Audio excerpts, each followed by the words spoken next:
Good evening, ladies and gentlemen. Welcome here to Flat Out Racing Network's coverage of Race 4, Season 4 of the Dark Horse Racing Series with the DW12 cars. We are getting set to go racing under the lights here tonight in the Windy City at the Chicagoland Speedway.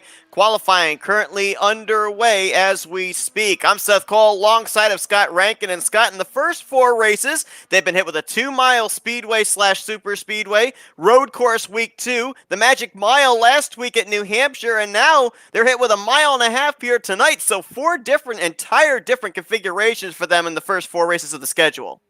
That's exactly how you want to start off a league. You want to get them into the flow of things. Make sure that their driving juices are flowing. You've hit them with 4 different tracks.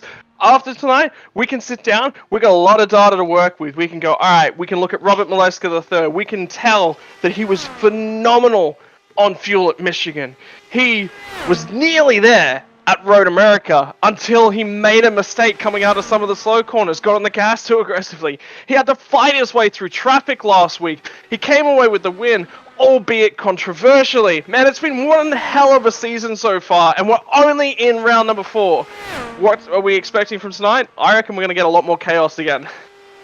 We can hear Matt Wagner in the 11. We saw Jimmy Drynan just moments ago. A lot of talking points coming in tonight. Maybe the big one that I've been hearing from drivers up and down the grid here this evening is the fact that here tonight, it's going to be a lot about throttle control because your car gets super tight when you're running in somebody else's draft. So we could see a lot of 1v1 battles here this evening as opposed to the pack racing we saw back in the season opener, the 2-mile track.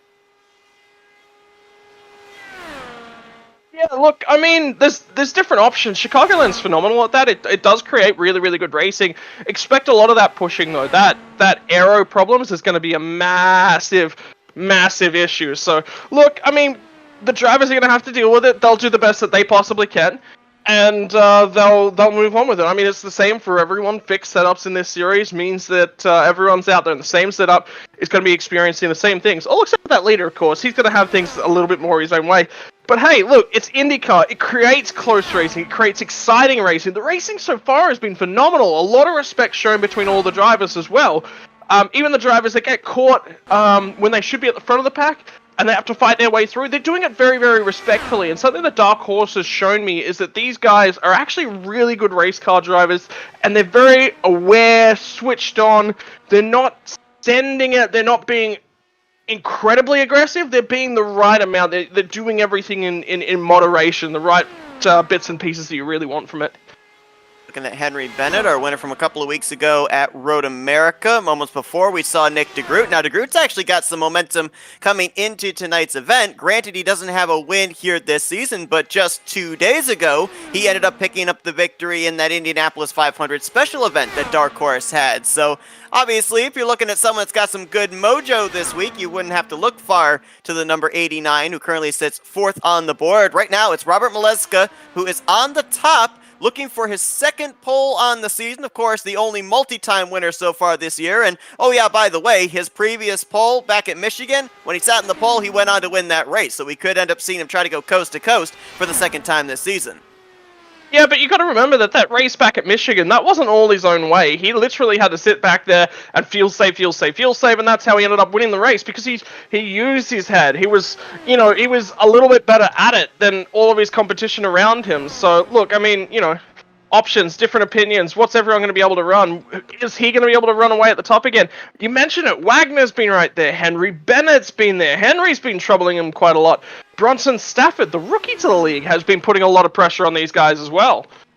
Yeah, even with Robert Mileska having such a good start to his year, only 6 points, make that 5 points actually, over Bronson Stafford, as you mentioned, and only 11 points over Henry Bennett. Rick Ravon, also up there in the top of the standings, 19 points back in 4th. So it is still anybody's chance to even here tonight at Chicagoland to pick up the points lead into next week. It's kind of interesting, too, because talked about last week at New Hampshire, how it was the first time that the drivers in the Dark Horse Racing Series had taken to that racetrack. Well, how about back-to-back weeks? Because Chicagoland is making its first appearance on the IndyCar schedule.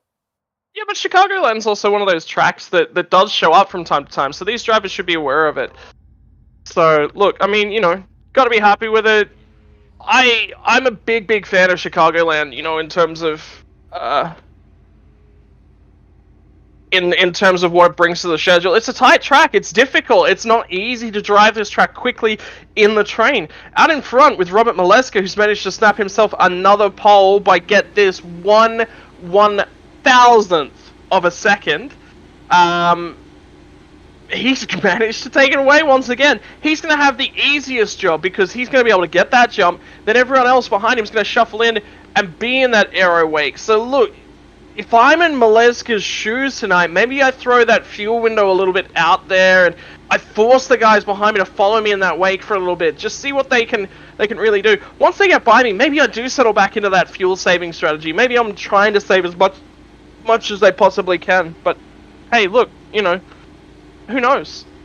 Great qualifying effort out of Charles Teed as well, as he sits on the front row with Robert Maleska III. Taking a look here at our starting lineup for this evening's event, and we've been told that the number for these drivers for the most part is about 40 laps that they can stretch it on fuel. You take that, put that into a 120 lap race, so there's at least 2 pit stops that these drivers are looking at to make if we manage to run this entirety under green flag conditions. And some of these drivers might stretch it a couple of laps, some of them might pit a little bit earlier by a couple of laps over that window, so we certainly could see some pit strategy come into play in tonight's event. That was a look at your LMCgear.com starting lineup. LMCgear.com is a one-stop shop for all your motorcycle camping and backpacking needs, specializing in camping gear that is ultra lightweight and compact, making it perfect for carrying on your motorcycle or in a backpack. They also carry all the motorcycle accessories you need to get your gear safely down the road. Check out lightweightmotorcyclecampinggear.com today. Race car is going to be leading these cars off the grid momentarily. And how aggressive do we see these guys in the start of this race? Because obviously everybody had to have experienced that aero tightness when they have someone pull right up in front of them. Last thing you want to do, since even though you have a faster pair at your disposal, is have to use that faster pair with a torn up race car only a few laps into this event. Yeah, look, I mean, you're going to go in a couple different directions. There's going to be drivers who want to be aggressive, who want to get to the front in the front. Remember what I said as well. If you can get your car out in front, you're not going to be suffering from the effects of the aero wake. So there are going to be a couple guys who are looking to be aggressive and put themselves ahead of everyone else just so they don't have to deal with that. Alternatively, I talk about this every week. It's play yourself into the game. Make sure that you're available to win the race. It's the most important. You don't have to lead a single lap of the race to win, except for that last lap. That's the only one that counts. I was having this conversation with another racer last night. It could be drivers saving tires, saving fuel, and that's their target. They're basically just going, I gotta get myself to this last pit stop with a clean car, be in the window, be attached to the front group, and then I'm gravy. Everything before that is just about setting yourself up. When you're working out pit stops and those sorts of things in these cars, in these sorts of situations, you actually start at the end of the race, and you work your way backwards. So it's 120, alright, 40 back's 80, 40 back from that's 40. So you're breaking the race down into 3 segments based upon the end of the race backwards. And then it's about segmenting the race, notifying yourself in your head, making sure you make a conscious decision to focus on those stages of the race as they come and lift the ante each time. Down the backstretch they go as we are underway here at Chicagoland. Maleska III out in front. That's Nick DeGroot in the yellow and black machine trying to go for second place on Charles Teed. Jimmy Drynan in the Menards machine up on the top side, trying to make it 3 wide there going into the corner. Now, we ended up noticing back during the qualifying, drivers going down onto the apron on the front straightaway. That is allowed during qualifying conditions, but under race conditions, that is considered out of bounds. These drivers must keep their machines on the right side of the white line at all times, or else there would be a penalty incoming. Which is interesting. I mean, normally when you think of Chicagoland, that area on the front stretch is considered in play. It is for stock cars. They need that extra little bit of space to wiggle room, but Indy cars don't need that, and that's the decision that race control and admins have made. And look, it's the same for everyone. And that's whenever you're making decisions based upon what sections of the racetrack that you want to be available, it doesn't matter. At the end of the day, you can choose if you want to cut turns 5, 6, 7 on a road course, and you're happy with that, and everyone cuts them, and it's easy to manage and manipulate. Go right ahead. You know, it has to be even, it has to be consistent for everyone, and then it's down to the racers to actually sit down and work out the best way to manipulate those circumstances for themselves. DeGroot has moved to the point. Teed will follow in second. Maleska has dropped 2 spots since the start. Back into the 3rd position with Jimmy Drynan and Bronson Stafford. Currently completing the top 5. Ooh, Drynan. I don't know if he got the apron or if he just really got tight, but that thing went straight towards the wall off of turn 2. Bronson Stafford looking to take advantage. And it's interesting because we were doing an event a couple of nights ago. I think it was actually the Indy 500, Special Event Indy 500. Myself and Anthony McCurry were talking about this upcoming race at Chicagoland. And if you look at the backstretch, it's not a straightaway because what it really is it's a curved backstretch. So, in essence, Chicagoland is really one of the true ovals out there of the 1.5 mile configuration. Yeah, look, if you want to get technical, I mean, you know, you can start going, well, none of this is a oval, this is just 2 corners, you know, this is basically a rounded oblong, etc., etc. It's technical. Let's leave it nice and simple. They're all ovals in the same stretch. They've got 2 corners, you know, a little bit of a D oval on some of them. Yeah, it all happens, you know. But, yeah, look, I mean, it's different, and one of the best things about racing is that everywhere you go, it's not like, say, soccer, it's not like football, whereby you go to different pitches, and ultimately the pitch is the same. You know, the field of play is very, very similar. Oh, yeah, the markings might be slightly different. Some of the colors are used. Racing, every time you go somewhere different, the course is different. How you attack the turns, the banking, the road surface, the way that you're driving is always going to be different. The airflow, the air direction are actually really crucial factors. iRacing does model that, by the way. That is important to these cars. It does unsettle them in specific manners if the airflow is coming from a different direction. So, you know, when you say, oh yeah, you know, you kind of can't call an oval, is there any, or sorry, you can call it a true oval because there's some banking. But then again, can you really say that it's an oval? Because nothing's a true oval. It's a D. It's not really an oval. It's a D. But then again, it's a D, a subclass of oval. Yeah, it's, you know, it's racing. It's semantics, man. Let's move on. Well, we're gonna look at this battle for second. Maleska getting around Charles Teed, and ooh, Bronson Stafford stuck his wing in there on driver's right, trying to get to the top side of Teed for the 3rd position. I gotta wonder, though, with the fact that, you know, you end up having this somewhat curved backstretch. Obviously, as we saw on board there moments ago with Dylan Moskowitz, you are continuously turning left. How does that affect these drivers here in these Indy cars in terms of side-by-side battles down the backstretch? Yeah, it's no real issue because, I mean, you as a driver, you're aware of it. There's markings around the track to help you maintain the lane and the groove that you're in. That's how the drivers do it. It's not just as simple as, you know, the drivers know where they need to be. No, there's markings, there's bits and pieces that really help them and allow them to drive in specific ways. So, yeah, look, I mean, it's difficult, it's different, but until you actually get out there and experience it. Yeah, we're turning left the whole time. Yeah, it's something you've got to be aware of as a driver. You know, you've probably got to allow that little bit of extra space. But that's just something. It's a quirk to the racetrack. It's a slight adjustment. A foot at the most is what you're going to be making the adjustment. And a bit of a slow start to the season for Matt Wagner, who was a 2-time winner last year, winning both the season opener and the season finale of the Indy 500. Right now, mired back here in the 15th position, trying to take a position away from Jim Herrick in the 40. That's Jeff Hysong there in the red and black machine, looking on the inside of him as well. But Matt Wagner coming into this race 10th in the point standing, struggled last week at New Hampshire, and you kind of are getting the feeling of when are the wheels finally going to start turning for this team, because we know he can be competitive week after week. He just has kind of not been able to get out of the blocks in the first 3 races. Which is really interesting for Matt Wagner, because he's definitely had shows. I think he's been unlucky, to be perfectly honest. He's put himself in some aggressive positions, and then the issue that Matt's had is that he's basically said, I'm going to focus on getting towards the back half of the race, but then he's put himself in really, really bad positions whereby he's had to push harder than he would have liked, and that has caused an error, whether that be an error that he's made or an error another driver's made as he's attempting to overtake them. And that's just unlucky. And a lot of the times he's been in similar sorts of positions whereby, you know, there's an accident and it happens to be ahead of him because he's not as high up. He definitely has the pace. Correct me if I'm wrong, but he won the Indy 500 not over the weekend, but the previous one, but in between the most recent season and our current season.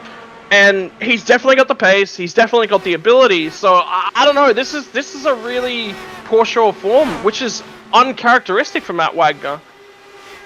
Yeah, definitely is. Matt Wagner, very good at the road courses last season, was constantly up there inside the podium, but didn't do exactly what we were thinking back at Road America, and then as mentioned, did not have a good run last week at New Hampshire either, albeit a lot of that was in part to the timing of cautions coming out and trapping him off the lead lap after he had made a green flag pit stop. So kind of alluding to what you were saying, just been kind of unlucky here in the first 3 races. We'll see if he can turn his luck around here tonight. So we're looking at 11th place battle, Kobe Moore in the 15 alongside of Mike Tellier in the 97. And obviously, we're not going to talk a whole lot about this, but we do have to shed a little bit of light on what happened last week, because bear in mind, we talked about the fact that New Hampshire made its debut on the schedule, and last week's race, while it was exciting, it was not without controversy. A little bit of a war of words afterwards between the eventual winner, Robert Maleska III, and Jim Brooks after the two made contact on that final lap. Now, I'm not expecting any fallout from that, as they obviously have had a week to be able to think about it, but it is something we do have to keep an eye on. Right now, I think Jim Brooks is back in the fuel-saving strategy, kind of what he did last week as well at New Hampshire. Right now, back in the 17th position. Maleska up here in second place, so they're nowhere near each other, but it is something we do have to keep an eye on just based off of previous history from last week. Yeah, 100%. I mean, you know, anytime you have a running together with a driver, you're going to be aware that that's an issue that you're going to have to manage the following week. And look, Jim felt hard done by. Jim was very upset. You know, he had a great opportunity, and I think a lot of the fan vote would have been definitely going towards him to take it away from Robert Maleska. And ultimately, both drivers said that they wanted to race for it. That's what you want to hear from those guys as well. You know, you want to hear the guys saying, hey, I wanted to go out there, and if he beat me on speed, all power to him. And that's exactly what both drivers were trying to do. But when you've got drivers that are pushing the limits in the method that they were pushing it, yeah, look, I mean, it's going to happen. It was a phenomenal race last week. You can't take anything away from it. It didn't end in the best light, but it was just such a good race. So close, so difficult. Robert Maleska did a phenomenal job driving back through the field in a track that was so difficult to overtake on. So you can't take that away from him. And, you know, at the end of the night, he should have been happy with a second place finish. It wasn't to be. He took it away from Jim, and, you know, Jim didn't get the finish that he necessarily deserved as well. Look, it's racing at the end of the day. If you can't take those knocks, if you can't accept those intra-car battles and accept them for what they are, then you shouldn't be out on the racetrack, to be perfectly frank with you. That's racing. So he's got to accept it. He's got to deal with it in whatever way he's going to deal with it and move on.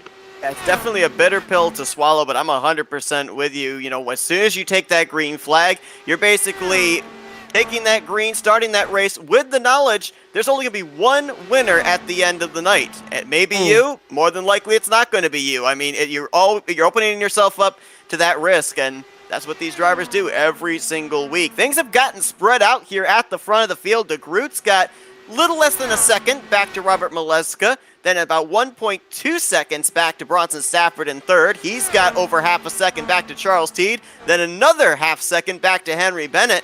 We're not really seeing a lot of side-by-side racing until we get outside of the top 10. So for the most part, all these guys up here inside of the top 10 positions, they're all just kind of running their own races here. Some of them might be conserving. Some of them might be testing the waters in certain grooves for later on in the race. A little bit of experimentation time for those guys. Yeah, look, I mean, we talked about in the pre-show, you know, that there was going to be options for a lot of these drivers to run in different formats, and a lot of these drivers to go for fuel saving, and then we're going to create a lot of these little packs worth of racing. That hasn't quite happened, but it has at the same time. If you actually have a look at Nick de Groot and Robert Maleska, in the early phases of the race, Maleska drifted back. When you're on the pole and you get a great launch, what happens is you can give yourself a too good launch. So he's gotten too far out there, the arrows pulled him back, because the other drivers have been in his draft and got a lot more momentum going on. He gets passed a couple times. There's nothing he can really do. From there, he sort of settled in a little bit. Nick de Groot took the fall. From there, what's happened is the two guys that were immediately behind Nick de Groot, they started fighting. That allowed Nick to run away. And then since then, it's been Robert Maleska had to pick his way past those two guys and then try and mount an attack, and he hasn't been able to get back there yet. So what's happened is effectively Nick de Groot has made the most of his competition fighting themselves and tripping over themselves. We didn't see it, but I have been noticing a number of drivers really getting tight, pushing up off of turn 2, particularly towards that outside wall. I believe a couple of laps ago, Jim Herrick may have done that. He has since brought his car to pit road, and he's actually taken on his faster pair already. So tough break there out of the gates for Jim Herrick in that 40 machine. Right now, 1 lap down in the 22nd position. Yeah, unlucky for Jim. I mean, potential for another good finish. He was running really well again last week. That fuel stop race that New Hampshire created for us was definitely an interesting race, and Jim Herrick was one of the guys that was benefiting from it. Tough break. Sometimes you just got to accept him. There's a couple of guys, obviously, up here that we saw last season. We saw even the season before at the end of Season 2 when FRN came on to start the broadcasting for this series. But some new faces have popped up here full-time for this season. We've already sung the praises of Bronson Stafford, how consistent he's been in the first 3 races. Second in the points, only 5 points behind Robert Maleska III. And right now, trying to track down the aforementioned Maleska for the 2nd spot. Right now, Bronson holding down 3rd place. Another guy back there, how about Polo Hernandez? Had that 2nd place finish back at Road America, followed it up with another good run last week at New Hampshire, and right now, 6th on the racetrack, 7th in the point standings coming to this one. So there's some new faces that are starting to get up here, and that's the beautiful thing about a new season, because there's always those drivers that you didn't see in the past couple of seasons that start mixing it up with the early favorites. Yeah, and I'm actually very, very impressed by what Polo Hernandez has done so far this season. You mentioned his road course start. That was phenomenal. Sorry, excuse me. Look, I need to get more sleep. Polo Hernandez has done a phenomenal job at the road course, but then if you have a look last week at New Hampshire, I wasn't overly impressed with him at Michigan. He didn't have a great race at Michigan. He never really played himself into things there. But last week at New Hampshire, he was aggressive. He was making moves throughout the field, and he had his car up there in a really good spot a couple times right throughout the race before Field's strategy obviously changed things up once again. So Hernandez has probably put a lot of practice in, and he's actually really starting to show his abilities. 6th place? I don't know. I think he can get into the top 5 towards the back end of this season. Right now, he has picked up the most spots since the drop of the green flag. Started 11th, up 5 to 6th. Driver that behind him has picked up the most spots, 4 spots to the good. That's Rick Ravon, and that's a little bit surprising because Rick Ravon was a former pole sitter last week at New Hampshire. He's been very good this season so far. Finds himself 4th in the overall standings, 19 points back, but he qualified back in the 13th position and only made his way into the top 10 about 10-15 laps ago. So not the usual speed we're used to seeing out of Rick Ravon. You gotta wonder if maybe they've missed something here early on, or if maybe they are playing an entirely different strategy than what we've seen them do in the first 3 races. Yeah, ultimately, something to consider as well within Dark Horse is that the qualifying setup is different to the race setup, and the only time they really get to utilize that is in their own private practice sessions or when qualifying actually comes around. So there could be a case that a fair few of these drivers, Matt Wagner could actually be included in this, didn't have the practice that they needed on the qualifying setup to be able to go out there and really hammer. As far as I'm aware, the qualifying setup only differs in terms of fuel level. Look, I mean, it could be more to that, but the fuel level definitely changes the balance of the car. So some of these guys that didn't get their qualifying runs as best as they could be, they're starting to recover. They're starting to really push their races forward, as we know that they're really capable of. But, it's too little too late. When you start that far back, the amount of effort that you've really got to do. So these guys will be targeting getting to those final 40 laps and then pushing on from there. So for now, they're just sort of picking guys off as they can, pull somebody else back to you, pull somebody else back to you, grab them. It's a 10 sort of lap, playing the race in 10 sort of lap intervals at that pace. Riding on board here with our race leader, Nick DeGroot. You see very little hand motion, easing the car carefully into the corners, and then not a whole lot of counter steer coming off of either turn 2 or turn 4. I want to get your take on something here that we can see on the steering wheel panel that I ended up hearing during practice. You'll notice up in the top middle, the number 5. That is the gear he is in, 5th gear. Believe it or not, they were saying that you actually use up more fuel in 6th gear here this evening than you do in 5th. That's why pretty much every driver in the field is keeping their car in 5th gear. That shocked me because normally, with my limited experience in these Indy cars, 6th gear is kind of considered your 4th gear in a stock car, your draft gear, and that is usually the gear you go in to save the fuel. But that's not the case here tonight. I would. Okay, so draft gear. Yeah, talking from stock car terminology, that's a really really bad crossover because stock cars, Indy cars, are so different. Draft gear, yeah, but stock cars tend to run in their fourth gear no matter really where they are. They just want to be in fourth gear because that's where they sit. That's an interesting one. I haven't heard that. That's new to me. That sixth gear would be wanting more fuel.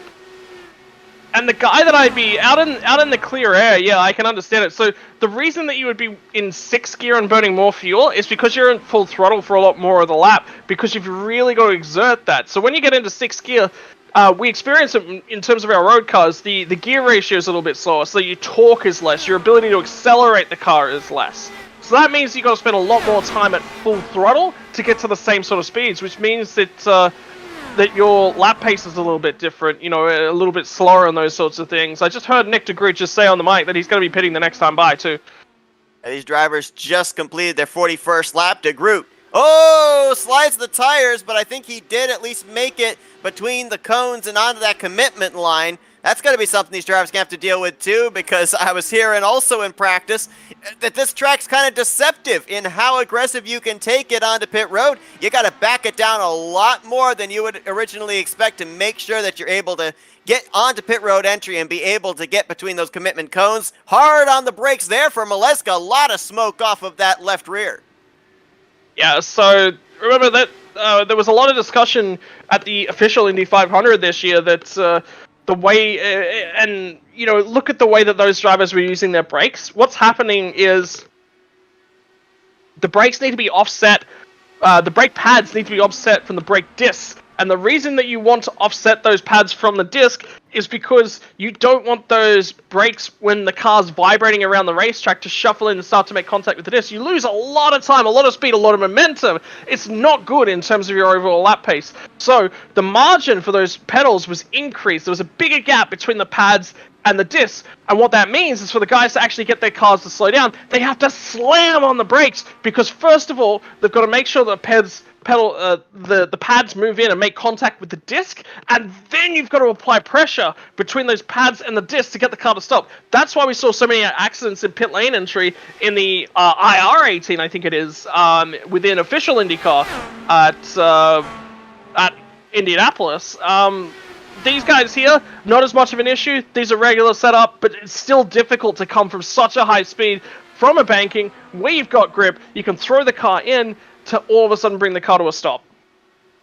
Jeremy Drinan pit from the lead. Matt Wagner inherits the top spot, and now he'll duck onto pit road. Looks like it will cycle back around to Nick DeGroot, and he actually extended his gap between himself and Robert Maleska III. It was about 9/10 of a second when the two hit pit lane. It is now opened up to almost a second and a half between those two drivers, and it looks like everyone that ducked onto pit road, everybody got it down to pit road speed. No penalties handed out here in this first round of green flag pit stops. Yeah, that's a really, really phenomenal stop by a lot of these guys as well. You'll see Matt Wagner will rejoin the racing surface in a little bit, and hopefully bring that car back up to speed. So the gap between our guys here at the front is 1.4, 1.5 seconds. That is so close to Robert Maleska losing the draft from Nick DeGroot, and then it's onto your own race. But alternatively, Nick DeGroot, for the first time in a long while, he's catching lap traffic. He's going to be in the arrow of these guys. They're punching that hole, they're disturbing the area in front of him, so he's going to have the effects of that draft manipulation in a very near future. Alternatively, though, he's going to be faster in a straight line, so we're actually going to see the true pace and the difference between Maleska III and Nick DeGroot for the first time in a couple moments here. Yeah, those two drivers up ahead are Gale Brooks and Nicholas Winook. Both of those drivers on the tail end of the lead lap, but albeit maybe a half a straightaway ahead of the race leader and in danger of going a lap down here as we're closing in on 50 laps into this event. Now, obviously, with these pit stops cycling around, this has put Jim Herrick back on the lead lap, but he is way off sequence from everybody else. He's actually about maybe 10, 15 laps away from him. He's going to have to come back down pit road again. And while all of these drivers are going to only probably have to make one more stop before the conclusion of this race, Herrick looks like he might have to make two. Yeah. That's disappointing, obviously, for his night. You know, it's going to be a difficult time. Actually, keeping my eyes on Matt Wagner, actually, whilst we're looking at Jim Herrick. Matt Wagner's just grabbed 2 spots for position as well. So he's all of a sudden turned the wicker up a little bit. I think in that first stage, we were talking about how he was mired way back in terms of the pack. I think it was fuel saving.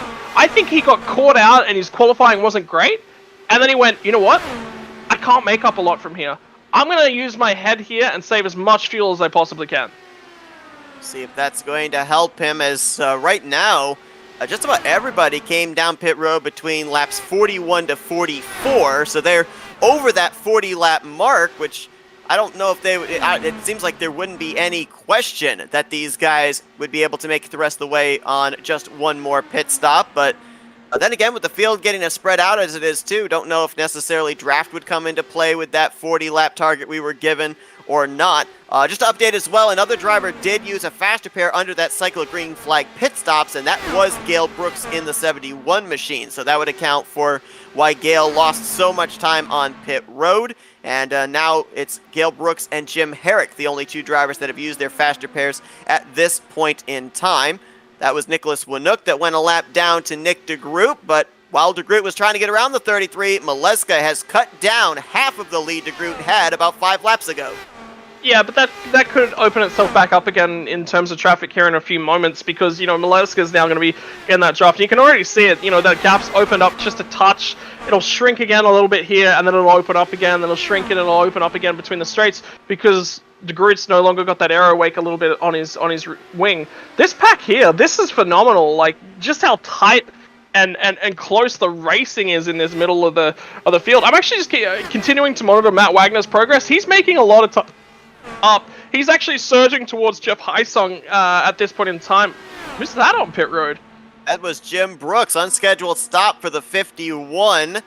I'm going to assume he might have gotten the outside wall at some point in the last couple of laps, because he just came down and he just took his faster pair. Take a quick look at the front end of his car over the next couple laps and just double check. Got some good battling back here, just inside of the top 5. Henry Bennett in the 07. That's Charles Teed, the neon yellow, orange, and blue machine. And just ahead, Polo Hernandez. That's 4th, 5th, and 6th. Rick Ravon just behind there as well in the 2. So that's 4th through 7th, all with under a blanket pretty much, about maybe 0.8 of a second separating those 4. And not too far back, you've got the yellow number 4 of Dylan Moskowitz holding down 8th place. Yeah, so this battle pack's really starting to sort of eke itself out. These guys will be sort of stuck together for an extended period of time here. It's really interesting to see the gap between so Nick DeGroot and Robert Maleska is only about a second at this point in time. Then it's 3 seconds back to Bronson Stafford, and then you've got another 3 seconds back to Paulo Hernandez in this group right here. So a lot that these drivers were talking about and the packs breaking up into these micro battles is definitely coming true, but whether or not they can keep it this way, well, we're about to find out. We might actually, I obviously don't want to have the commentator's curse take place here, but if they continue to run the way that they are right now, we could be en route for our 3rd caution-free race in the first 4 races of the season. We were caution-free at Michigan. Obviously, we were caution-free at Road America, with it being only local yellow flags. We were localized caution. We weren't localized caution-free. We weren't localized caution, but full course yellow-free. And then obviously we did have a number of cautions last week in New Hampshire, but you know, if we continue under the green flag here tonight, that's incredible. 3 races in the first 4 races of the schedule without the yellow flag waving. And look at what a big part that actually played into things in terms of the racing at Michigan as well. Oh, yeah, in terms of the fuel race, you know, it actually opened up the strategy here tonight. The strategy itself isn't actually an option, which is disappointing. But look, I mean, you're going to have those races. The better part here is that you can say, yeah, look, I mean, fuel races is not really an interesting thing. You don't see different strategies, this, that, and the other. However, what it does create is we're actually going to see the winner of the race on overall speed, because fuel's not going to come into the equation. There's going to be no question about it whatsoever. So, you know, we actually get to see these guys go as hard, as fast as they can, for as long as they can, and that's going to decide who wins the race. Now, DeGroot came down pit road 1 lap sooner than Maleska did. We saw when everything settled out that he actually gained ground on the 91. On this upcoming final pit stop for these drivers, does Maleska kind of learn from that and he tries coming to pit road a lap or 2 sooner than DeGroot does to try and gain even more position? Because he's slowly starting to reel him again here the longer this run goes on. Well, you've also got to remember that the pit window for these guys, Maleska come in the lap later, so he can run that extra lap longer. Additionally, he won't have to add an extra lap worth of fuel, whereas Nick de Groot will. So that gap's going to close, I think, this time through pit lane. I'm wondering whether or not Nick de Groot didn't necessarily run the tank dry, which is why he may have had a lap or two left in the tank. And that's why he came to pit lane early, was to open up this gap. But he's going to have to pay that back at the end of this pit stop, because he was trying to break that toe to Robert Maleska. He was trying to get out there and just punch this massive gap. And unfortunately, traffic played its part, as it always does, you know, within racing like this. And unfortunately, guys have come back to him and really forced him back into Maleska. So I wonder whether or not Maleska is going to be the winner at this time through pit road, just through sheer not having to add as much fuel. Well, if you look at the time spent on pit road from commitment line to commitment line and pit stop in between, it was actually Robert Maleska III with the faster time, about 0.6 of a second faster overall than Nick de Groot, but we didn't see that translate into any time gained on the racetrack when everything cycled around. So the only thing I can possibly think of that would have played a factor into the gap growing was maybe de Groot being a little bit more aggressive either on pit entry coming to that commitment line or his pit exit coming back onto the racetrack. I mean, you know, it could be in all of that. It could be where he cycled back into traffic, you know. The fact that Nick de Groot cycled back out and had a clean track could have played a part. And admittedly, Robert Maleska may not have necessarily... I reckon he's probably lost it on that extra lap that he did, rather than necessarily being to do with between commitment line and commitment line, because you've got to realize that for the first lap of the race, he had nobody in front of him, you know, so he had to make adjustments, and he had to drive the car as hard and as fast as he could, but he was searching for the limit the whole way around the lap because he wasn't aware of where the limit was, and I think he lost a little bit of momentum there, whereas Nick de Groot was already aware of what that limit was. Looking ahead here from race leader Nick de Groot, there's more traffic to deal with. Il Brooks in the 71, Matthew Rodriguez in the 57, and the problem right now for de Groot is those two are actually battling up ahead of him, so there's no clear lane to be able to find any clear air to get to the nose. Yeah, he's trying his hardest though. Admittedly, the draft is going to help. These guys have actually single-filed out to try and help him, so really good driving by the drivers at the tail end of the lead lap as well. You know, you've got to be able to have the thing about racing is you want to be able to maintain your own battle for position, but at the same time you want to be able to give the leader their option to come on by you because they've got their race to run, you know. So look, what these guys are actually doing is perfect. I mean, Matt Rodriguez gained a little bit in terms of when Nick de Groot went by Gale Brooks. Then he lost a little bit of time back to Gale Brooks when Nick de Groot came by him, and the same's going to happen here with Robert Maleska. Maleska's going to get by Rodriguez. Now has to get by the 71 of Brooks and then set his sights back on Nick de Groot. When de Groot was having to deal with these cars, Maleska closed it up to half a second. Now that he's having to deal with the traffic, it's starting to open up again. Now 7/10 and continuing to increase. De Groot starting to pull away once again with the top spot. Guy that's on an island all his own is Bronson Stafford. He does have someone to race with. That is the lap machine of Jim Brooks in the 51 to his outside. But Bronson currently sits about 4.5 seconds behind second place Robert Maleska III and over 2.5 seconds back to Polo Hernandez. So right now he's just kind of, running his own race, which may not necessarily be a bad thing because the less drivers you got around you that you're racing with, the more room you've got on the racetrack, the more grooves you've got available to you, and at the same time, it helps keep your car in one piece. Yeah, it does. And the issue for Bronson Stafford right now is he's got the two drivers that have had to cycle through pit lane on alternative strategies right around him. So he's got Jim Brooks, and probably about 5-6 laps ago, Jim Hendrick actually come on by him. Sorry, Jim Herrick. So I can't read at the moment. There's the coloring on my lettering is all over the place. Something's going on my PC. But anyway, so these guys got fresher tires. They're pushing a little bit harder. So he's had to let these guys by. The leaders haven't had this, which is why that gap's opened up a little bit. He's still going to keep managing, though. And the issue for him right now is that Jim Brooks is right there. And Jim's not running away because Jim actually only pit like a couple laps later than everybody else to pick up that fast repair. So he hasn't got this massive tire advantage, this massive fuel advantage over everyone else. Admittedly, right now, Jim's probably good to push on fuel and still make it home, no questions asked. So, look, he's got the option to run as hard and as fast as he can, whereas Bronson doesn't really have that option. If he's a little bit fuel limited, then he's got to save. But the issue is, Jim Brooks is really just pushing him back slowly over a period of time into the guys behind him, and Paulo Hernandez is coming. Hernandez has kind of left this group of Rick Ravon, Charles Teed, and Henry Bennett. Those three continue to battle for the 5th position.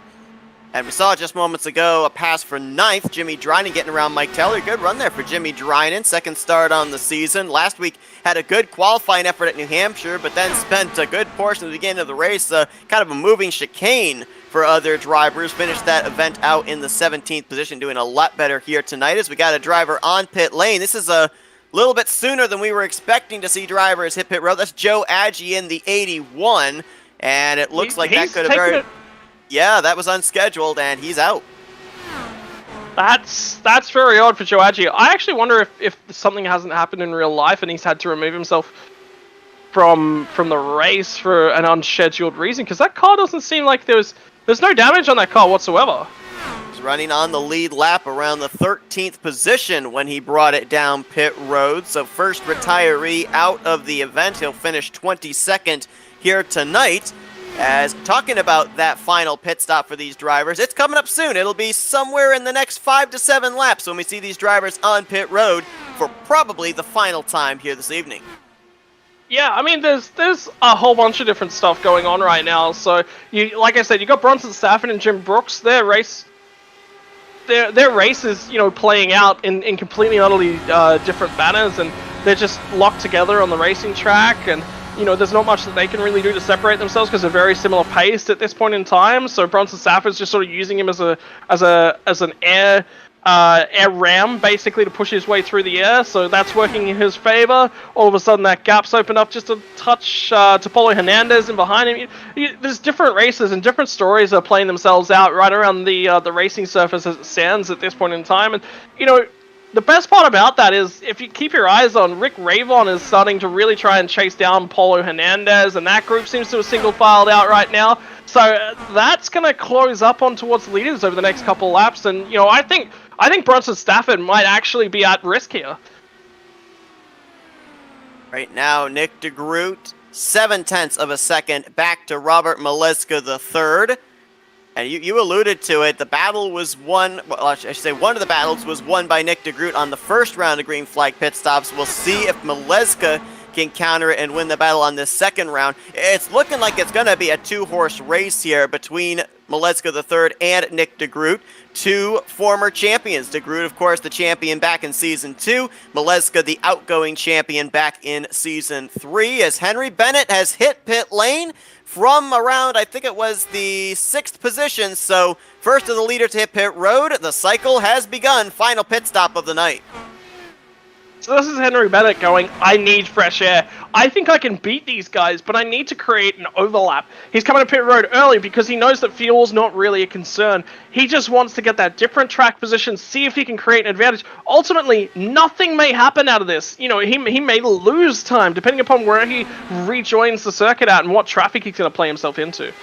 So they're out of turn 4. That was Benjamin Combs in the 77 who ducked onto pit lane.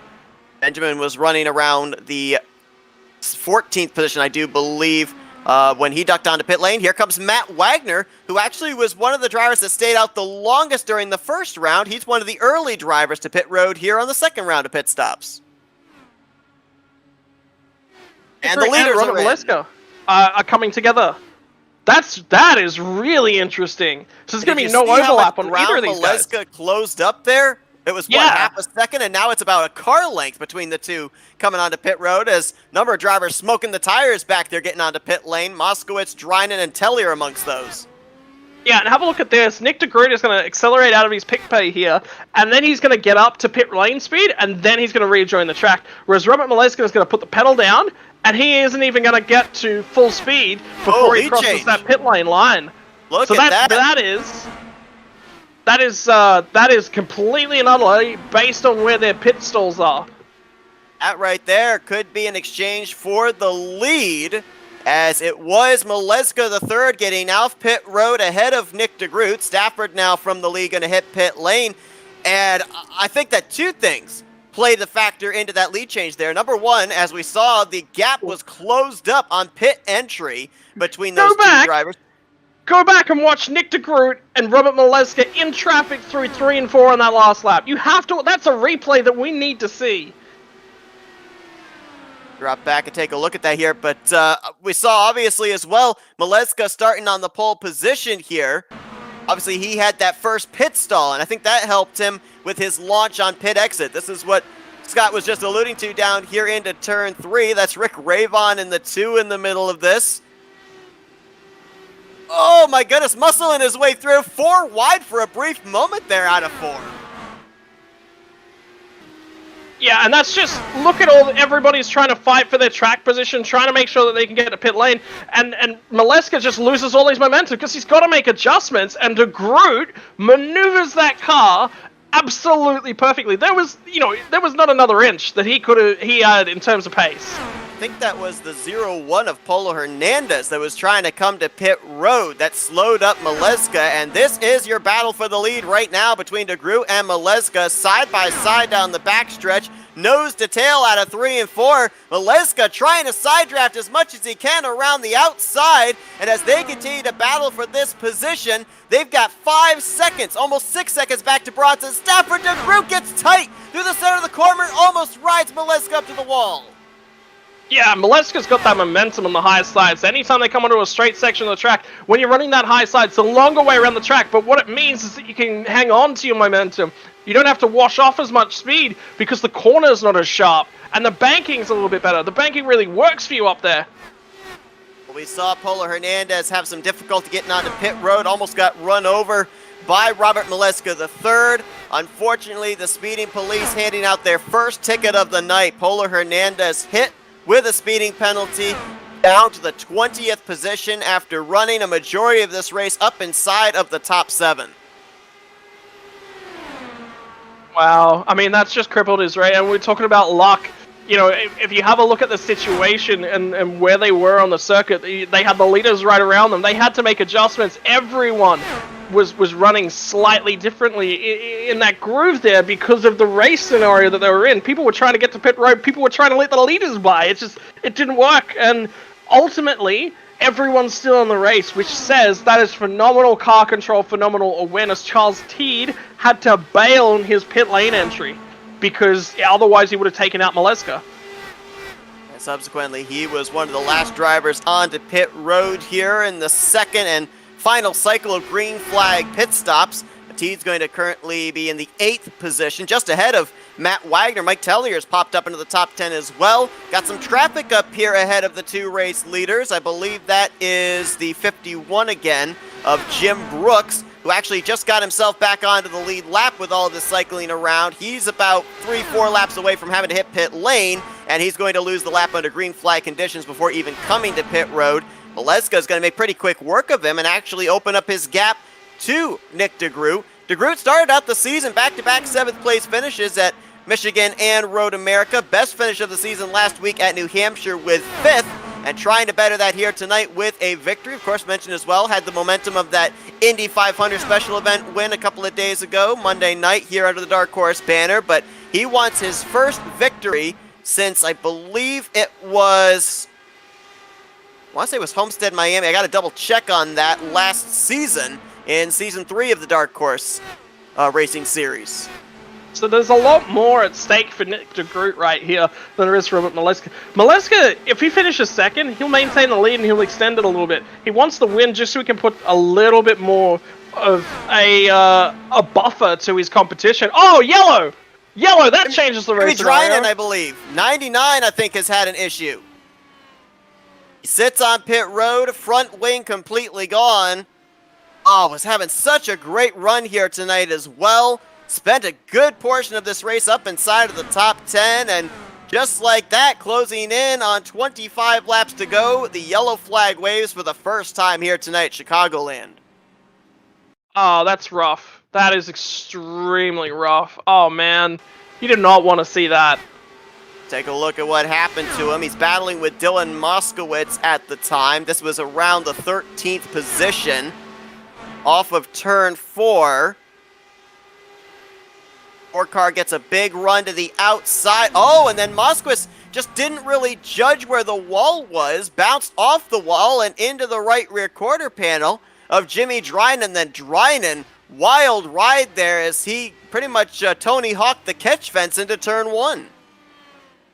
I mean, what Dylan said on the radio was that he didn't have enough room to get through there. And if you actually have a look at the shape of the wall there, he didn't. He really, really didn't. I mean, he was never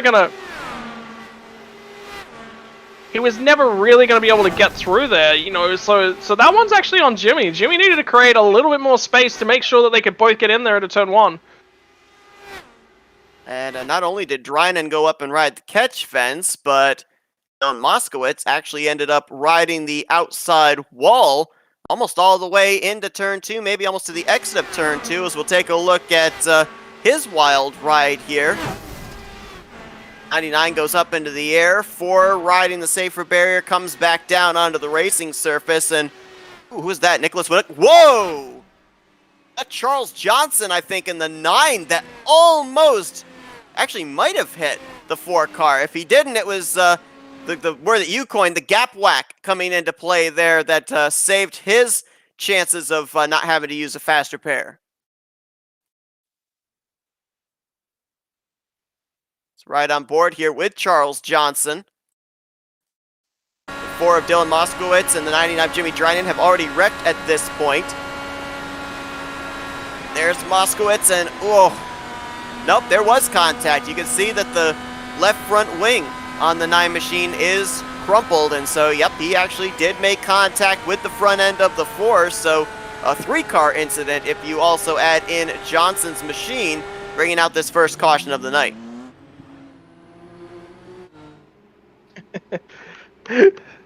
That's yeah, look, I mean, that's disappointing. That's unfortunate. So, oh well, such is life, unfortunately. You just gotta deal with it. We got some strategy here, Scott. Bronson Stafford, Charles Teed, Mike Tellier, all gaining track position here as they elect to stay out under this caution. Maleska the third, DeGroot, Bennett, Ravon, Wagner, they all came to pit road, and for the second time tonight, that number 1 pit stall pays dividends for Maleska the third because he got out ahead of DeGroot. He'll be restarting 4th, DeGroot back in 5th place here for this upcoming restart here this evening with, well, little more than 20 to go, I think, when we end up getting the green flag back in the air.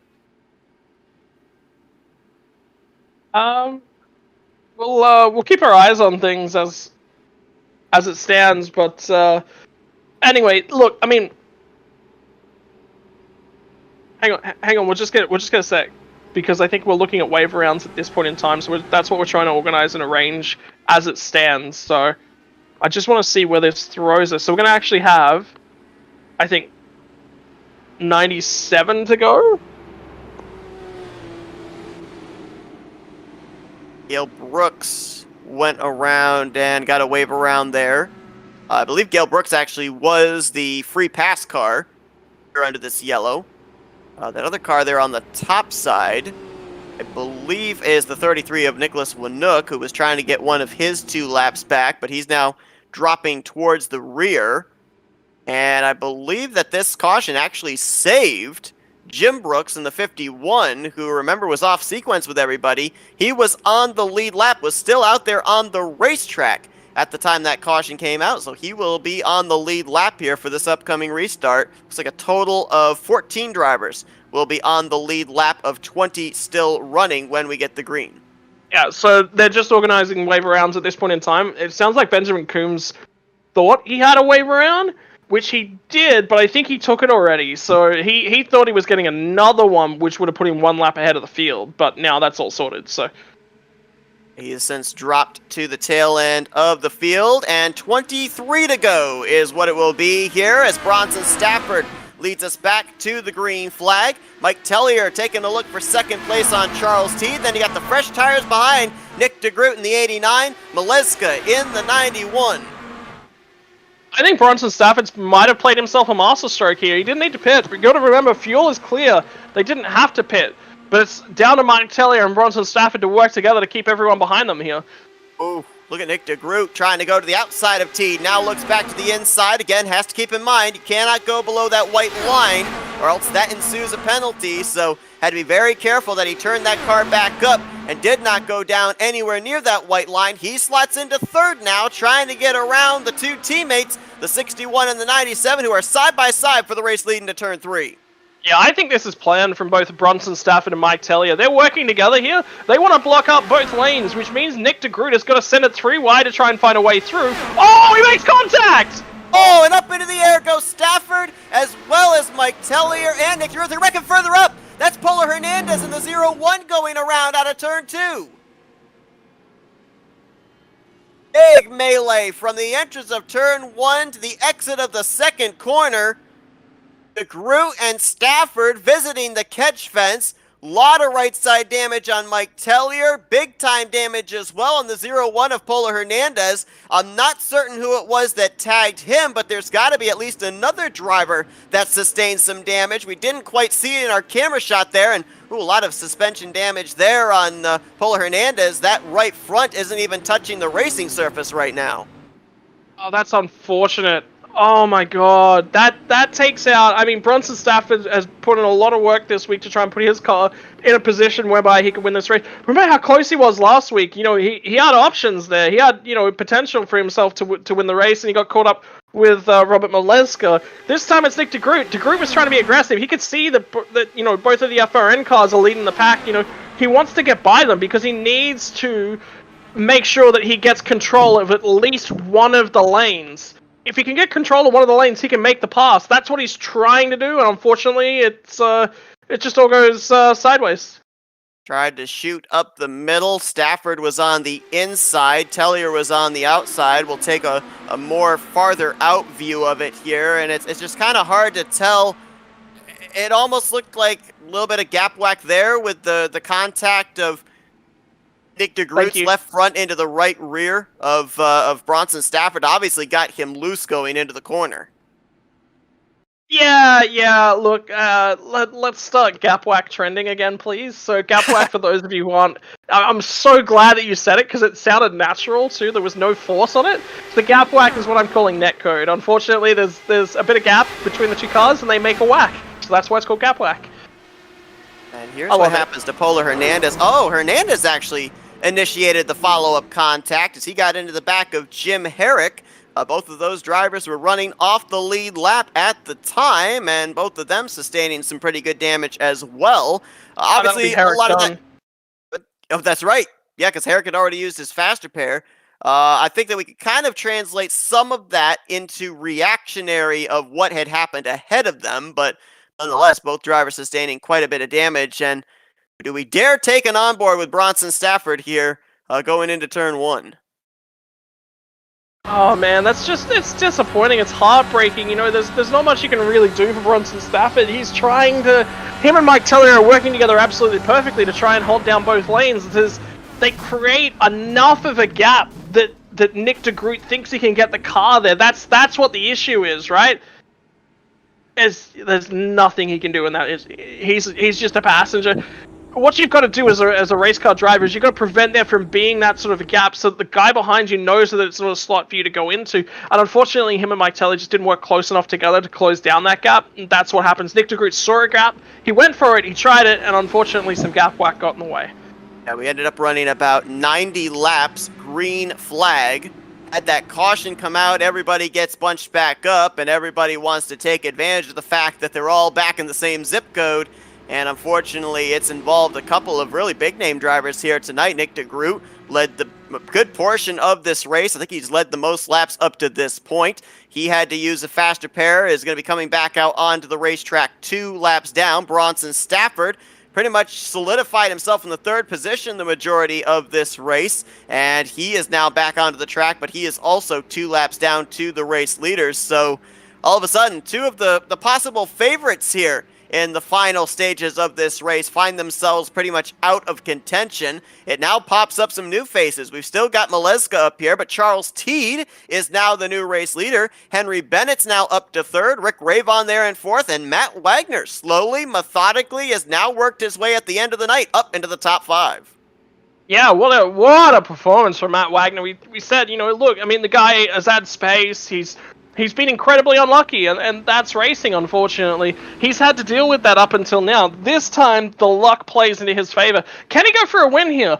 I'm not necessarily sure that he has the pace right now, but then again, I don't think we've seen him running as hard and as fast as he can so far tonight. If he can turn that wicker up, if he can find a few more miles an hour for you Americans, maybe he can. You mentioned about Jim Herrick. That damage taking him out of the race. He has made the left-hand turn to the garage area, so he will join Jimmy Drynan, and Joe Agee will not be finishing out tonight's event here at Chicagoland. We're going to have 12 drivers on the lead lap.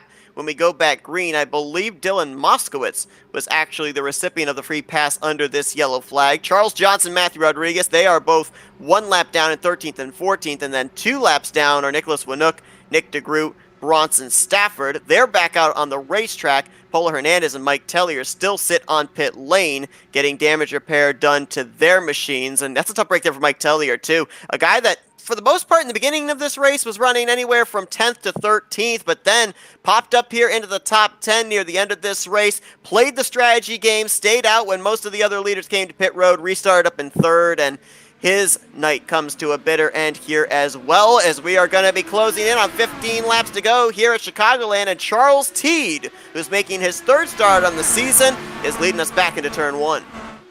Yeah, let's see if Charles can really... This is a really good opportunity for Charles to see if he can win a race. He's got control of the field. That means he's punching the hole in the air. Whether or not that means that Robert Maleska is going to be able to make the move, though, let's find out. I'd love to see Charles to take this one away, though. There's Henry Bennett to the inside of Maleska for 2nd. Rick Ravon's going to jump to the top, make it 3 wide for the runner-up spot. Almost looking 4 wide on the front straightaway for the race lead. Why not? And I tell you what, it looks like everyone's ganging up on Robert Maleska. They don't want to see him win another race. I'll tell you what, man, when you're a 10-time winner last season and win the championship, you got to expect you're coming into the following year with a target on your back, as we almost had some contact there with Ravon and Teed for 2nd place. Bennett's going to clear for the top spot. Yeah, and have a look at this from Rick Ravon. What a performance. He hasn't really shown a whole bunch of speed so far tonight, but remember what I said. Get yourself to that final quarter. Get yourself in there. Give yourself an opportunity. Rick Ravon has done that and done that extremely well, and now he's got pace. I look at some of these other guys in the latter portion of this lead pack. Jeff Heisong running in 6th. Eric Peterson get a piece of the wall there off of 4, but he's currently holding down 7th, trying to keep Covey Moore in his rearview mirror. Yeah, all of a sudden that field kind of condenses. We lost a lot of drivers in that last wreck. A lot of phenomenal drivers have had to come down, grab a fast repair, see what they can do. Now look at Maleska. This is how you know this guy is a champion. He got shuffled back to 6th, kept his cool. He's back in 2nd. And I tell you what, Henry Bennett has got to keep his eyes in that rear view. And we saw earlier the battle between Maleska and DeGroot. Obviously, Maleska knows that there is speed to be had on that top side. If you pinch down and side draft the car on driver's left, he might try and do that here with Henry Bennett, as they're dead even going into 3. See if he can get it done. This is so close. This is going to be a phenomenal run to the end. High side for Maleska, low side for Bennett, pays dividends. He leads that lap. 11 to go here at Chicagoland. Rick Ravon riding in 3rd, waiting to see which line's going to move. Matt Wagner just got around Charles Teed. Move him up to 4th. Side drafting down the back straightaway. Here comes Maleska once again. We got some smoke on the back straightaway. There is no caution for whatever that was from. Might have had something to do with the 57 of Matthew Rodriguez, who appears to be off the pace, but still no caution. No, everything remains green, and I mean, we've got, 10 laps to go now? We're into the final stages, Seth. I mean, Maleska's fighting pace on that higher side. I mean, we've lost Mike Tellier due to, it looks like, an internet connection issue, so he's now going back to the garage area. Look, the race has just all of a sudden gotten spicy. Right now, you've got 4 drivers up in this lead group, 2 of which are looking for their first win on the season. Rick Ravon and Matt Wagner. Bennett's looking for his second, and Maleska's looking for his third win in the first 4 races. All 4 of them nose to tail, separated by about half a second down the back straightaway. Oh, all of a sudden, I mean, this race, who can tell? Do you want to lead it coming? Is this like Indy? You don't want to lead it coming to the final lap? I don't think so. I think you actually want to be the lead car in this pack. I think you want to control the aero, because I think it's so much more difficult passing. Robert Maleska's been able to do it. I haven't seen a whole host of other drivers be able to do it reliably. They've had issues with being able to pass. And not only that, but if you're Maleska out in front, you get to dictate the line you want to run, force the others behind you to change up the line they're running in search of clean air. Yeah, 100%. You cannot understate that.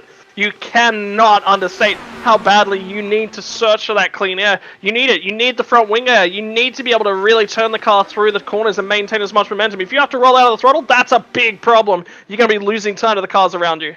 You're seeing right there, it's pretty much, you can see visibly 4 lanes in the corner separated by those seams. Maleska keeps running on the lowest lane. Right now, lane 2 looks like where Henry Bennett's going to run. Rick Ravon a couple of laps ago was up as high as lane 3, almost touching lane 4. So they're all trying to find that clean air to the nose, try and get that corner exit as Maleska, about 3 car lengths in hand over Bennett, another 2 back to Ravon, and then 4 car lengths back to Matt Wagner. It's going to come down between these 4 if we continue under the green flag, as it's quite a ways back to the 5th place battle, Charles Teed and Jeff Hysong. Yeah, it is really a 4-horse race, and I tell you what, Henry Bennett is really starting to lose this one towards Rick Ravon. Matt Wagner, what did I say about him earlier in the night? He was having a horrid night in terms of qualifying, had to really pace himself to get through the early stages. Could he come out of this with a podium after a poor qualifying and a poor first couple stages of the race? And Matt Wagner last week was really bad for him as he finished 18th in New Hampshire. He had a 9th place start in the season and also a 5th place finish. But last week really dropped him in the point standings. It would be a huge run for him here tonight if he were able to finish up here, at least in the top 5, if not on the podium position. And something I noticed just a moment ago that's starting to play a factor here as well in terms of these guys trying to get by Robert Maleska III is that right front is starting to heat up. Rick Ravon drove it deep through the center of 1 and 2, trying to get to the back bumper of Henry Bennett and almost met the outside wall for his troubles. Oh man, tough night. You know, look, I mean, you got to deal with that aero push. The cars are so closely. That's the one thing about a caution is it closes the field down. It's been so long since the field has been this close together. But look at Maleska. All of a sudden, he's just running away with this race. 2 laps to go.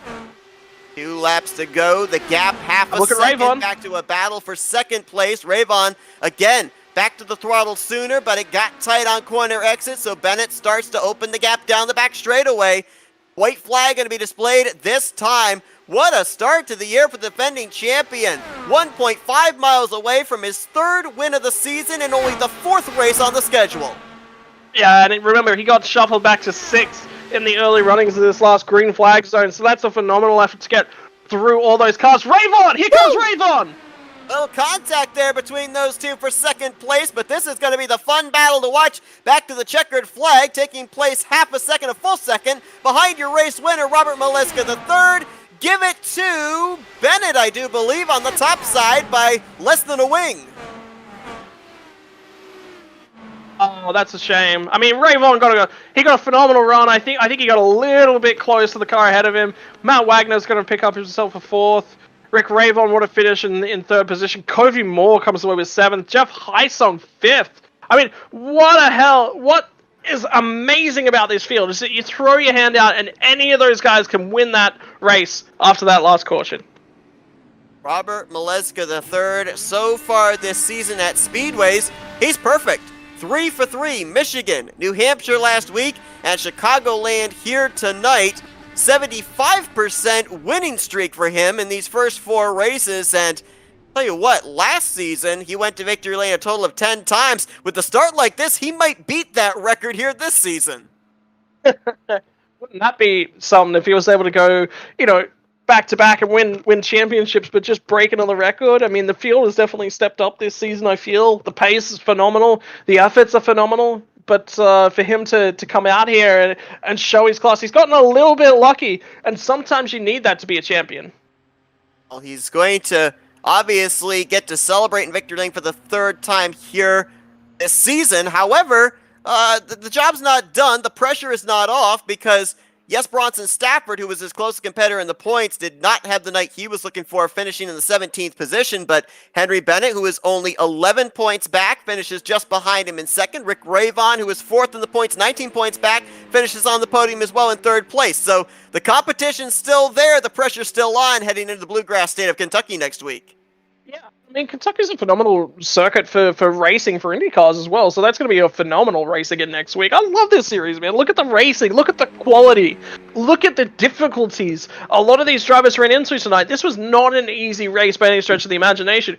Fuel was taken out of the equation. All of a sudden, you just had to run it as clean as you possibly could and as fast as you possibly could, and a lot of these drivers had difficulties with that. I had Nick DeGroot had that race over Maleska. Hands down. I think he had him covered. I don't think Maleska could have beaten him in pure speed. And then the cautions, they just changed everything. And DeGroot, he sends an aggressive move because he's got Robert Maleska breathing down his neck. Why would you send that move? Because you've got Robert Maleska breathing down your neck. When you've got a multiple race winner and series champion right there, and you want to prove something, it makes you change your driving behavior. It makes you become more aggressive. He sends it, and ultimately it takes 3 cars out of the equation. That's disappointing. But at the same time, you got to look at things from Nick DeGroot. He was trying to be aggressive. He was behind a team of 2 cars that were working together to control both lanes. He sent it. He had to send it to make the move work. It didn't work, and it's unfortunate. But I applaud him for having a crack. Obviously, this early on in the season, with the points as close as they are, there are going to be quite a number of drivers that are going to find some negative numbers beside their names heading into next week, dropping in the standings. Bronson Stafford, Paula Hernandez, and also Nick DeGroot with the poor performances that they had here tonight. A combination of those cautions as well as pit road for some coming into play in this as well. But on the flip side, a lot of drivers that we really didn't talk about here tonight up towards the front of the field getting solid outings. We talked about the top 3, Wagner up there in 4th. Jeff Hysong, I think we only talked about him maybe, in the final 10 laps. He brings it home with a top 5 and 5th. Charles Teed, he ended up playing the strategy that gained him track position. He maintained it for 6th place. Kobe Moore in 7th. Gail Brooks got the lucky dog, got the free pass under, I think it was the second caution, was able to move his way up to 8th. Dylan Moskowitz and Benjamin Combs going to complete out the top 10. Yeah, that's a phenomenal performance from Dylan Moskowitz. I mean, he had an interesting night. It was a little bit up, a little bit down. He was racing Jimmy Drynan for most of the night. It was quite aggressive from Jimmy Drynan. Race Control have actually, the admins have said that they're going to have a look at that from Jimmy. They're really going to dive deep into it and just sort of see, who's at fault, what they need to do to sort of improve the racing, and what's the best thing for the league as well. I think you've got to look at the last 2 weeks from Jimmy. If you have a look at New Hampshire, he was self-spinning a lot, and he was causing a lot of issues last week. You've got to say, from Jimmy's standpoint, yeah, you can come along 1 week and have a look at that and be like, okay, yeah, look, that's a throwaway week. I made some mistakes. I pushed it a little bit too hard. The next week, you've really got to come out and you've got to make sure that you're clean. You've got to make sure that you're consistent. You've got to make sure that you show the league admins, yeah, I do belong here, and I should be here on driver skill alone. Not that everyone has to sit down and watch over me at the end of the race to make sure that I'm not causing issues out in the circuit. Has he done that this evening? I was hearing drivers talking to each other, basically saying that he was being very aggressive the whole race long, and he was getting quite close to cars, squeezing them for room. So the guy's definitely an aggressive racer. That's fine if he's not causing issues. Unfortunately for Jimmy, he is starting to cause issues, so he needs to have a look at himself and look at the way that he's driving. I'm not necessarily saying take away the aggressiveness. What I'm saying is that he just needs to curb the edges of it, really, and make sure that he's providing enough racing room, because you take away that first caution that Jimmy and Dylan Moskowitz brought out, and the race runs green to the end because this field is so spread out, it's going to be so difficult to cause a yellow. And obviously, we're early on in the season, but a lot of times you can actually go back and look at results from race 2, race 3, race 4, and then later on in the schedule, notice a close up of points or a growing of points and point back to an earlier race. These races, yes, they're being run to set up for the championship later on in the season, but they actually do have a lot of bearing on what the championship picture looks like further on down the road. And the last thing you want to do is be overly aggressive and be that factor, so to speak, into pretty much maybe predetermining who the champion's going to be. Yeah, I mean, it's not necessarily predetermining who the champion's going to be. I mean, look, if you have a look, why is Robert Maliska leading right now? Yeah, he's made a mistake. You can definitely say that his race at Road America was all his own fault, but he adapted to that, right? I'm curious to see the next time that we go to a road course what his approach is. Is he just going to sit there and take points? Is he going to be aggressive? Because right now his season is running along as about as good as it can be going, especially when you consider that he's had effectively a drop week come from Road America. So it's been difficult for him. He's shown on the ovals that he is definitely the class of the field, and he's the guy that everyone is trying to hunt down. Road courses, he's right there, and his pace is definitely good enough to take some wins, but at the same time, the risk versus the reward, in that instance, I think the next time that we see him out there, and this is the difference that a champion will make within their driving style, is the next time that we see him on a road course, he's going to back it down a couple extra tenths. And the reason he's going to do that is a third place to him on a road course is as good as a win, because it keeps him moving ahead of some of his other rivals. It keeps him within spitting distance of the remainder of them. He's only losing a couple of points to the guys that are winning the race. So that's what his goals will be for the remainder of the season. Wins are great, but making sure that your points consistently finish for the remainder of the season, that's his goal. And talking about that upcoming road course, that's going to be in 2 weeks' time on July 21st at Watkins Glen, just after Kentucky next week. Let's go down trackside, talk with some of our podium finishers. Let's kick things off with the driver that came into tonight's race fourth in the point standings, your third place finisher, Rick Ravon. Hey, Rick, Scott and Seth up here in the FRM booth. You got us? What's going on? How you doing, Scott and Seth? Doing good. We were treated to a heck of a finish here tonight, but obviously with a lot of some contact, 3 wide, almost 4 wide racing there in those final stages. You were right in the thick of it. How nerve-wracking is it for a driver with there is space here, but when you got them 3 abreast, it's very limited. So were you sweating it there, especially being on the top side of the 3 wide on several occasions? Not really. I mean, with this group here in Dark Horse, you could trust them side by side by side by side by side by side. So I really wasn't worried about it, just as long as you hold your line, you could be sure that the guys underneath you were going to hold their line. So I really wasn't too worried about that. I mean, it was a difficult race tonight. Ultimately, it settled down into basically a green flag run, and then cautions come thick and fast towards the end. How does that alter your behavior as a driver? We saw you didn't get the qualifying that you wanted. You were basically just in trying to move your way through the field slowly, and then all of a sudden cautions come out. Do you get more aggressive because of that? Well, the time to get aggressive was on the starts and the restarts because the tires were still fresh, and that's when you can make moves. Once the tires start to wear, it gets more and more difficult. As you saw, the field spread out quite a bit, and it was just really hard to get a run on somebody because once you got to the corner, all you have to do is move in front of you, take your air away. And you were done. You had to back out of it, and then you lost, a couple of tenths. You had to try to work your way back up. So it was very difficult.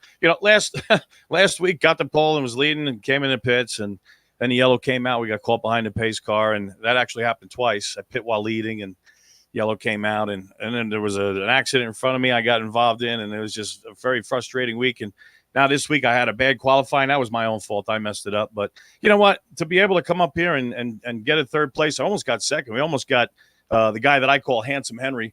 I saw his picture. This guy should be a model, man. He should be in magazines. But I almost got Henry there for second place. It was really close there at the line. But I'm just loving this league. A Dark Horse is amazing. These guys are incredible. I love racing here, and I look forward to it every week. This is great. Talk about next week. I mean, obviously here tonight, first mile and a half track that you guys took to on the schedule. We go to another mile and a half next week at Kentucky. Obviously, with the good run here tonight, what's the outlook for the Bluegrass State? Well, I guess with Maleska in the field and Bennett and a few of these other guys that are just top notch, just hoping for a top three. A podium is what you shoot for because it's just so difficult to get a top three. So if you get a top three in this league, you've really accomplished something. So I mean, we'll wait and see what happens as far as the setup is concerned. These guys at Dark Horse, man, they just give these they give us amazing setups, really competitive setups. You can't, mess with the roll bars or the weight jacker, so you have to just deal with what it is. But everybody's in the same boat. Everybody's got the exact same setup, so it's head to head. But as far as next week, I'm looking forward to it. That's a fun track, and I'm sure that we're going to put on just as good a show as we did this week, if not better. Well, a great start to your season nonetheless there, Rick. So far, 4 top 10s, 3 top 5s in these first 4 races, and you carry that momentum into next week. Looking forward to seeing if maybe you can finally get this 2 machine in victory lane, but congratulations on another solid podium finish here tonight. We're going to give you the opportunity now for some thank you sponsors and shout-outs. Well, thanks to the guys that run this league, Charles Teed, thanks very much. You're awesome. And let's see, Eric Peterson, and I can't think of the others. I'm still too new. Thanks to you guys up in the booth. I can't wait to watch the race. I have some time now because it's 9:30. I'm going to actually watch it before I go to bed. Thanks to the drivers. You guys are awesome. I'm just having so much fun. This is the best league that I've ever been in. This is the challenge that I need, and I'm just loving every second of it. And hopefully next week we could put the Gould Charge in victory lane. That would be great. Well, Rick Ravon brings home P3 here tonight at Chicagoland Speedway. Congratulations on a great run. Enjoy your week, and we'll see you back here, Kentucky next Wednesday night. Yes, you most certainly will, unless the power goes out or something like that. God forbid. Thanks so much. Hope that doesn't happen. Thank you. Rick Ravon finishing 3rd place here tonight in a photo finish, 8/1000ths of a second short of getting 2nd place, away from Henry Bennett. Look like we have Henry here available for an interview right at this point in time. So looks like we're actually going to go down to victory lane. 3rd time this season celebrating in victory lane is the defending champion, Robert Maleska III. Hey, Robert, Scott, and Seth up here in the FRN booth. You got us? Yeah, I got you guys. How's it going? Well, man, I'll tell you what. We have seen you win races this season in many different interesting fashions. Fuel strategy at Michigan, a last lap pass last week at New Hampshire, and here tonight, having to really battle with Nick DeGroot and then hold off a hard-charging Bennett and Ravon here in the closing stage of what was looking like almost a completely green flag race at Chicagoland. Obviously, coming into this season, you had to know there was a big target on your back, but it looks like you're making some big statement wins here, saying, hey, I'm looking for back-to-back championships, and you're doing it early on. Yeah, firstly, thanks to Troy Lee Designs, HyperX, and Butt Kicker for sponsoring the series. But yeah, in my opinion, the race was kind of boring. I'm not sure how it was farther back, but, after 6 to 8 laps, the draft was just so bad, or the car would just plow so bad that you would get within like 5/10, and then you drop back, half a second, then you could kind of claw your way back. But I'm glad we got that caution actually with 30 to go and put on a pretty good show at the end. I mean, Robert, we're talking about championship implications from here onwards. You made a mistake a couple weeks ago at Road America. We're talking about how you're potentially going to tackle Watkins Glen when it comes up in a few weeks' time. Do you want to talk us through your mindset? Are you going to maybe back it down a few extra tenths and just say, hey, I'm happy to accept a 3rd place? Or are you going to be pushing out as hard as you can and go for a win? I'm always going probably 95%, close to 100%. So at Watkins, I'll be probably pushing as hard as possible. But I mean, we'll see how the race goes. I think last season it came down to fuel mileage. I think Alex Van der Sant made a really big save to win that race. So, if it's the same distance, if it's the same, mileage rating on a different setup, that might come into factor. But we'll see. Now, Robert, obviously in these first 4 races, we've run tracks of different configurations, 2-mile, road course, 1 mile, and here tonight, 1.5 miles. We're actually going to be, for the first time this season, going to back-to-back mile-and-a-half tracks, Kentucky next week. One thing that we saw here tonight played a big part into you being able to gain track position was the fact you qualified on the pole, had that number 1 pit stall. We saw you be able to win the battle off pit road on the second cycle green flag pit stops over to Groot, and then when you and most of the leaders came down after the first caution, number 1 pit stall gained you track position once again. Now, we don't really necessarily know how these cars are going to handle at Kentucky, but how much importance do you put on the good qualifying efforts to get that further up pit stall, especially on what we saw here tonight? Yeah, today I think the first 2 stalls were huge because, there's not much space to the line at all. Whereas I think Kentucky, there's a pretty good gap to the commitment count, excuse me. So I think qualifying is not going to be as big there. But yeah, I always, pride myself on being able to hollow up as much as possible, even though, in my opinion, this qualifying result today, I thought for me speed was really bad. I messed up quite a bit on entering 3 throughout the rest of the lap, so I was surprised to get pole. But yeah, just keep qualifying up front. Track position's always king, seems like, in all these races. So see if we can keep that up next week.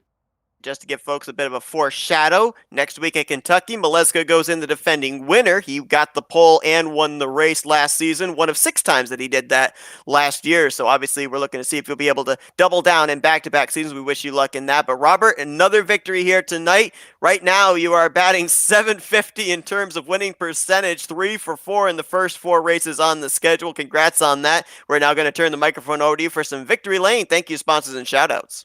Yeah, thanks. Thanks to Jeff and Dylan for being my teammates. Great to see Jeff get a great result and Dylan have a nice comeback there at the end. And thanks to you guys for announcing on FRN. Robert Maleska III, 3rd win on the year in a very young Season 4 of the Dark Horse Racing Series as he takes the checkered flag here in the Windy City at Chicagoland Speedway. Congratulations, Robert. Best of luck next week as you try and defend your win at Kentucky. Yep, thanks, boys. Have a good one. That's going to conclude our coverage here tonight from Chicagoland. And talk about a race taking a complete 180 there, Scott. We kind of had ourselves settled in for this thing to go green all the way to the end, figure out who had the best car on the long run in terms of overall speed, and then 2 cautions that took out some big players, completely flipping this race over, bringing some new faces up to the front. But one of the constants, Robert Maleska III, keeping himself at the front and finishing up at the front. Yeah, and I mean, the big kicker for me is he got mired back in traffic there. He gets back to 6th place initially on the initial jump, and he's comfortable with that. He's comfortable making the moves. He's patient. There's a lot of traffic shuffling around the track right ahead of him, and he makes the moves. He makes them decisively. He keeps the momentum up, and he gives himself the shot at the win. Then he gets to the front, and nobody can catch him. There's guys that are close, but the tires just wear down just that little bit. They're not as sheeny. There's not a grip, and nobody else can make the move on him. So that's a perfectly planned race, and that's a man that's on top of his form right now. As mentioned, next week we go to Kentucky. Maleska, the defending winner. However, last season when we ran here for Dark Horse, we were using the IR18 machines. This season we're in the DW12s. Does that difference in car play a factor into Maleska maybe having more competition that he's going to have to hold off next week? I mean, potentially. I mean, guys are definitely going to come out and they're definitely going to want to try and take him down. They're going to want to hunt. They're not just going to be comfortable sort of attacking or defending, all of these sorts of things. It's going to be so difficult. It's not going to be as easy as you possibly think it will be. These guys are definitely going to have to work their butts off. That much is for sure, but we'll see if they can do it. There's a number of guys that are racing here this season that did not take part in last year's Kentucky race. Maleska led 63 of the 120 laps 1 year ago. We'll look to see what he's going to be able to do when they head to Kentucky next week. But he gets his 3rd win on the season. He will carry the points lead into Kentucky next week.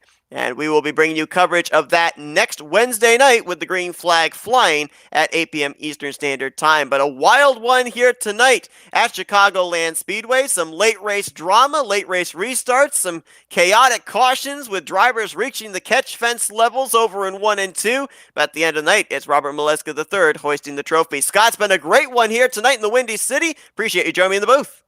Yeah, no worries. I mean, what a wonderful race. I'm so happy to be here once again. Thanks to everyone that tuned in tonight. Hope you guys enjoyed our coverage here for the Dark Horse Racing Series presented by Troy Lee Designs. For Scott Rankin, I'm Seth Cole. We'll see you guys next week at Kentucky Speedway as you've been watching another broadcast courtesy of the Flat Out Racing Network. This broadcast is the copyrighted work of Flat Out Racing Network and may not be rebroadcast, retranslated, or used in any form without the express written consent of Flat Out Racing Network and iRacing.com Motorsports Simulations. Flat Out Racing Network would like to thank you for your support, and we hope you enjoyed tonight's broadcast.